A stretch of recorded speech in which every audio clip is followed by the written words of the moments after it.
These are the basic supplies you'll need to make these magnets, although I'm going to show you an alternative method at the end using glitter, but we'll get to that later. You'll need these clear glass flat gemstones. As you can tell, they're slightly rounded on one side and flat on the other. You'll also need this E6000 glue to glue the pictures to the gems. I tried a couple of other glues, but this was by far the best. It gave the pictures depth and dimension and dried crystal clear. This is totally optional, but if you want to finish off the back of the gemstone after adding the picture, you can brush on this glaze. You'll also need magnets, scissors, a pen, and a paintbrush that you don't mind ruining because that glue is hard to get off. In order to find different designs and pictures to go in these magnets, I decided to go to a few different stores, the first of which was the dollar store. The dollar store has several rows of greeting cards, and each card is only 50 cents, so it's a great deal. Take one of your clear glass flat gemstones with you and see if any of the greeting cards have designs that would make good refrigerator magnets. You might want to check out the wrapping paper section next because most of the wrapping paper has little designs or pictures on it. Their sticker section is also a good place to look, and if you want to make a glitter magnet, you can check out their nail polish section to see if they have any glitter nail polish. Next I went to Michael's and then Joann's, and both places had a ton of craft paper with a wide variety of designs, and prices ranged from 25 cents to $2.49. So I want to make a magnet out of this adorable seahorse, but I think the background's just too boring, so I'm going to cut it out and find a better background for it.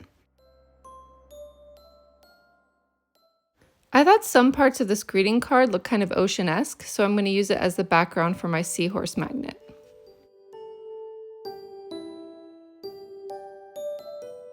Normally I would trace the gemstone and cut out the picture before gluing it on, but I don't want the seahorse to move around, so I'm going to glue the gemstone to the picture first, wait for the glue to dry, and then cut it out.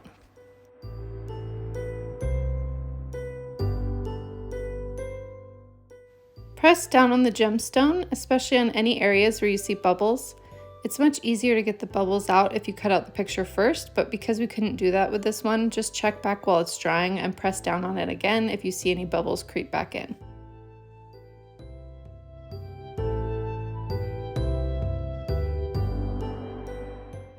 If there's any extra glue on the sides, just pull it right off. As I said before, this is optional, but if you want to finish off the back, you can brush on some gloss glaze.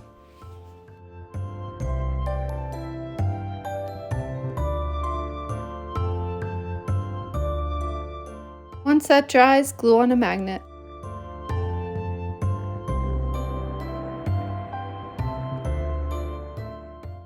If you find a picture you like all by itself, just put a gemstone on it and trace around the perimeter.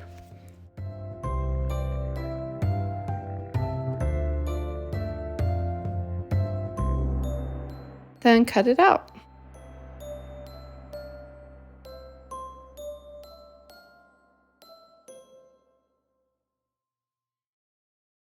Put a generous layer of glue on the gemstone.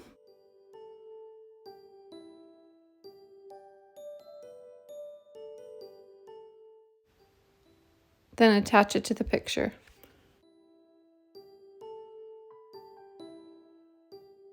Make sure you push down in the middle and sides of the back. Then let it dry, add some varnish, and glue on a magnet.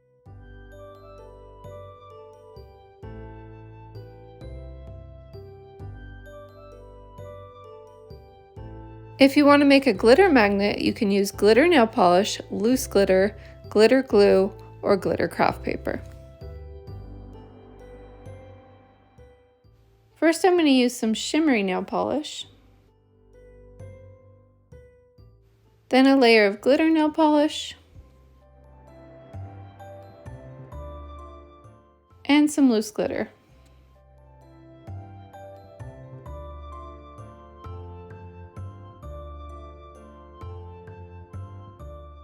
After it dries, you'll definitely want a layer of varnish or maybe some clear nail polish on the back of this one if you don't want glitter all over your house. And once the varnish dries, then glue on a magnet.